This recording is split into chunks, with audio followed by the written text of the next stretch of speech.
Hi everybody, today is Tuesday, April the 14th, and today we are going to talk about invasive species. I put a video down below for you to watch about invasive species, and it'll kind of be an eye-opener to, wow, there's trees that are invasive, there's plants, there's animals, there's marine life, there's so much out there, and there's so much that the video doesn't cover everything. There's a couple things that I'm going to talk about today and what they mean to us here in Florida. And yeah, let's jump into that. So then the one thing that I did some research on about 20 years ago was the Kudzu Vine.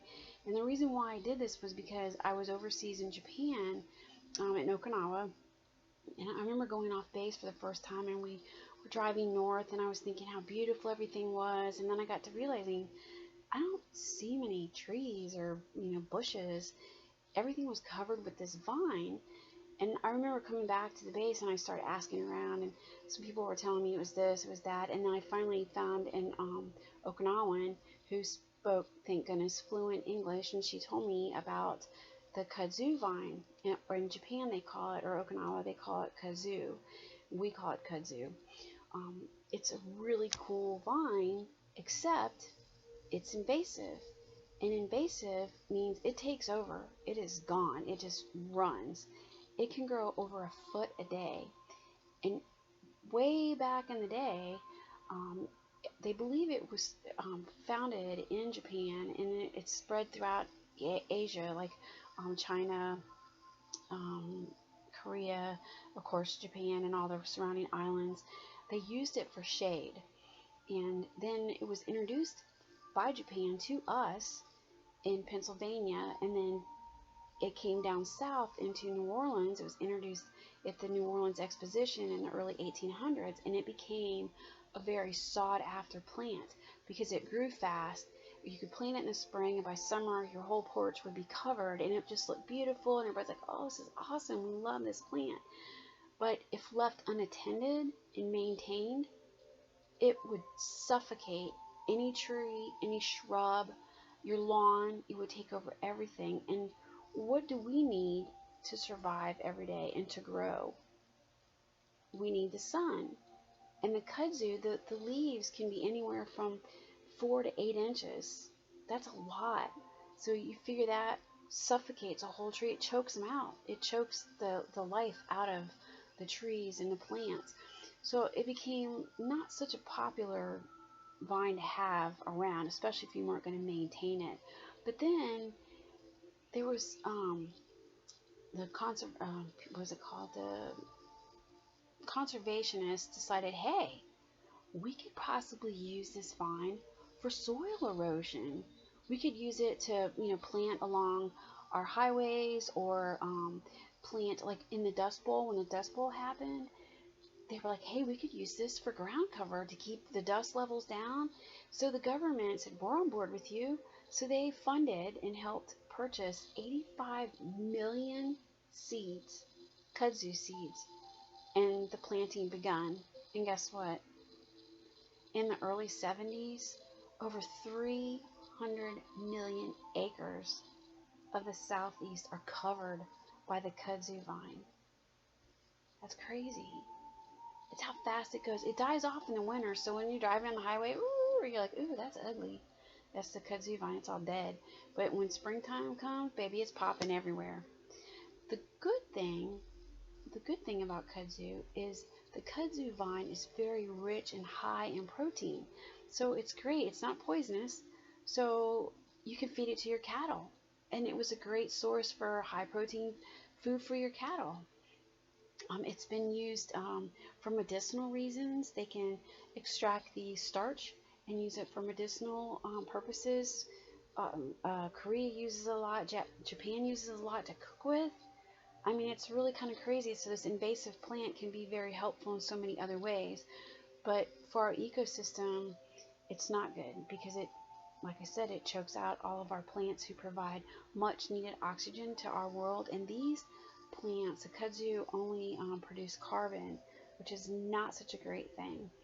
So that was my experience overseas with it, seeing it firsthand. And then coming stateside and actually seeing it here, because I've lived mostly in the South.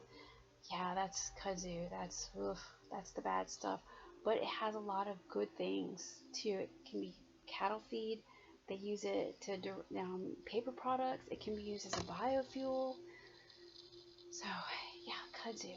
It's one of the fastest and most invasive plants here in Florida. The other thing I wanted to talk to you about, it's an aquatic animal, and it is the lionfish. I don't know how many of you have been to the Florida Keys, but they do a lot of fishing, and they have like rodeos, lionfish rodeos, where they go out and they actually kill the lionfish because they eat our herbivore fish, and our herbivores keep our reefs clean of seaweed. The kind that could take over a whole reef in a heartbeat. They eat away at our reefs. But if the lionfish come in and they eat all of our herbivores, then we have this, our reefs get choked out by seaweed.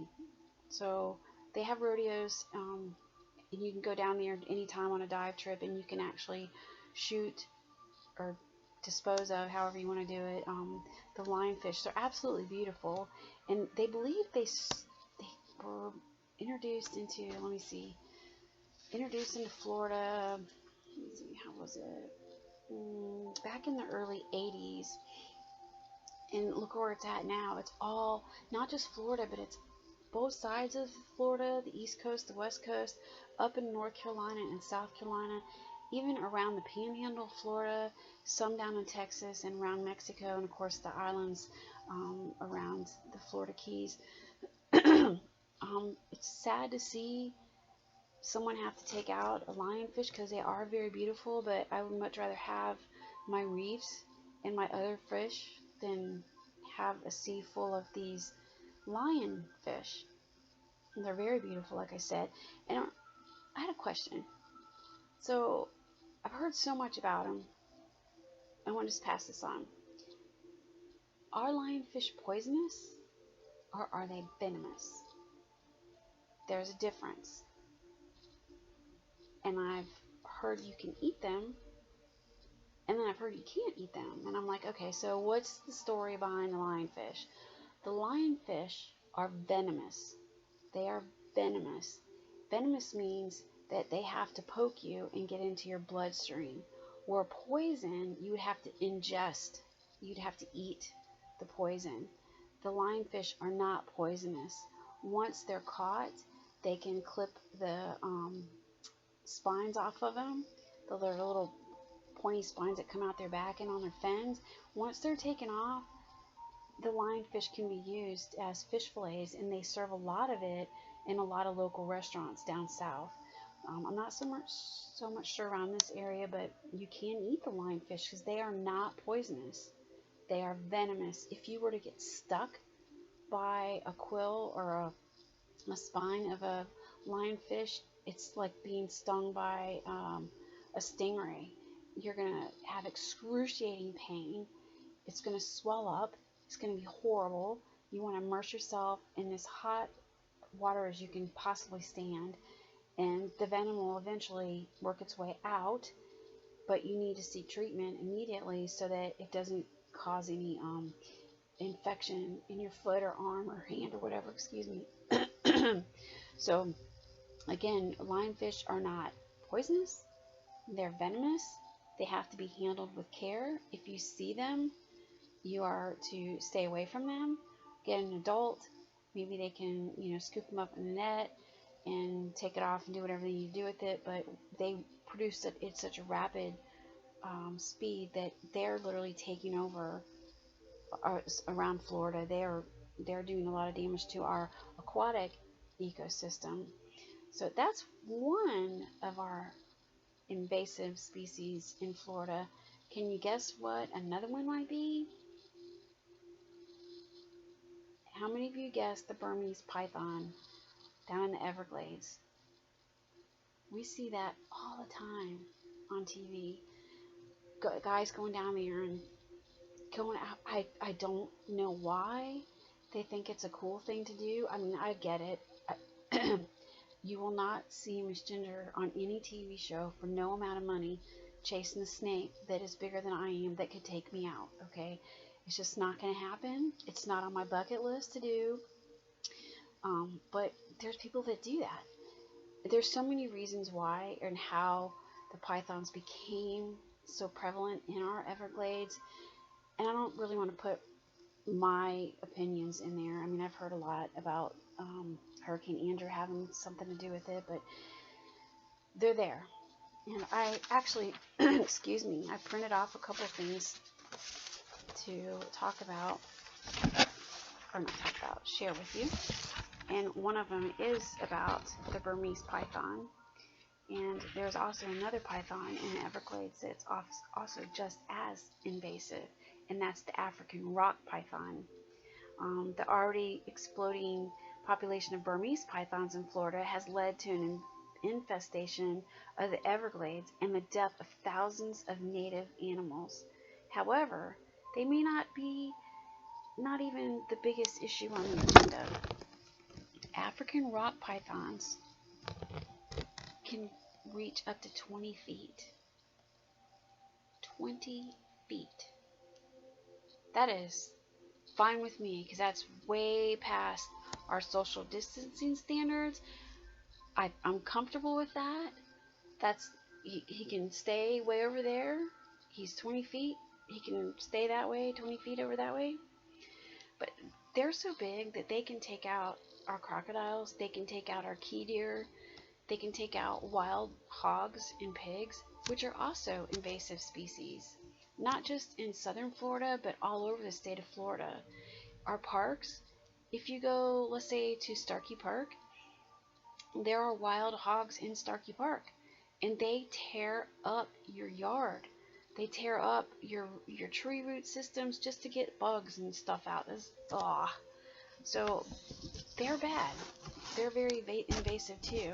And of course, I know a lot of you have seen the iguanas. If you're down in South Florida, they're everywhere, and they're working their way north. I don't have a problem so much with iguanas, but they're not very nice, especially if they're not handled.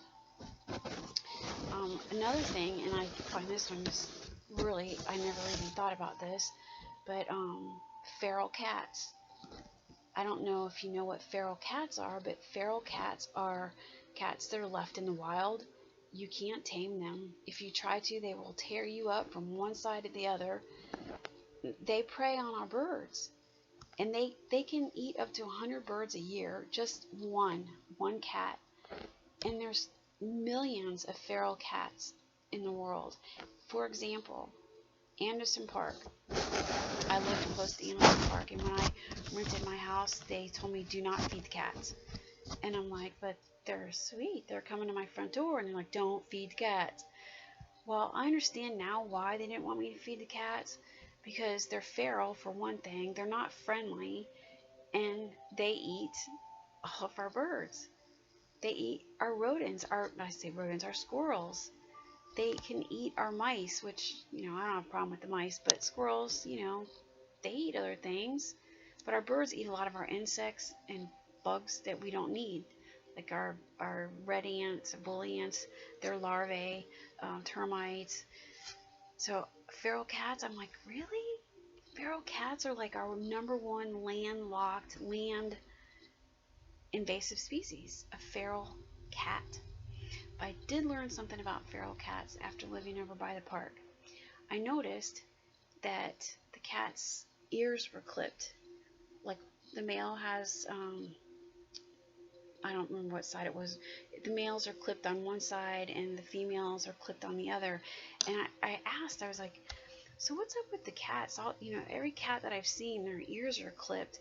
Well, there are organizations that'll come through parks, and they will trap the cats, and they will take them off and have them spayed or neutered, and they clip their ears to let you know, as a neighbor to the park or wherever, that cat has been fixed and they will not be able to reproduce offspring, so there's no kittens to be had. And I'm like, well, that's kind of cool. I'll still feed them. I'm not supposed to do that, but yeah, so that's my story on feral cats and how they can be a problem to our bird life, and snakes, and lizards. They could take out a species, any species. And then another one that was really interesting to me was the cane toad. And I had to read up on him because he's kind of he's a weird dude. So the cane toad is very poisonous to our animals. Some of them call them buffa frogs, but there's actually a cane toad. I lost my notes, guys. Hold on one second here. Oh. Anyway, oh, here it is. I found it. So the cane toad, they're ugly and they're very poisonous. If your dog or cat lick them, they can die. They can have excessive drooling. They can go have seizures. They're very, very, very, very invasive, and they can have thousands of eggs at a time, and they're just like everywhere, everywhere, everywhere. They say that they were introduced into Florida by a vendor malfunction, I should say, in which 100 of them were released in the Miami airport. That would be crazy. You could walk in the airport and see all these frogs hopping everywhere. But subsequent releases over the next few decades gave them a good jumping off point to spread all over Florida, and that's exactly what they're doing. They are very predatory, feeding on all types of native frogs and toads, and even eating pet food. So if you feed your animals and you feed them outside, you are opening yourself up for a whole can of worms, because not only do the toads like your pet food, you've got raccoons that like it, you've got possums that will come up and eat it, armadillos will eat it, and if you live South Florida, the iguanas will come eat it. You just never know what's going to come eat your pet food. So if you feed your pets outside, make sure you watch them eat their food and bring their bowls in so they don't have any problems whatsoever and they want to get a hold of one of them toads. Them toads are nasty. It's also to add insult to injury, the toxic secretions have been known to kill household pets, which I just talked about. If ingested, it isn't fatal, but toxins can cause clinical condition called giant toad poisoning, and it includes drooling, crying, coordination loss, and even convulsions. The major threat, excuse me, that cane toads pose in their new home is that aside from eating everything they can fit in their mouth, they can severely damage or kill anything that tries to eat them. So if your dog's chasing a frog, your cat, it could be very bad for them. Since native Florida predators aren't adapted to its potent toxins, they have little resistance to the toad's chemical defense. So that's another invasive critter we have in Florida. Whew, and that's just a couple that I mentioned. There are so many more. There's the wild pigs, there's the tegus, Komodo dragons. People are letting these things loose, and they are literally eating their way through our wildlife, our marine life, our plant life. And here we are thinking these things are so beautiful, and look what happens. So watch the video on invasive species, and then I'm going to put in a couple questions for you to answer. And then tomorrow, or today, I'm sorry, today at 11 when we do our Zoom meeting, tell me what you think. If you've had a chance to watch the video and listen, tell me what you think about the invasive animals. All right, guys, have a great day. All right, we'll see you tomorrow. Bye.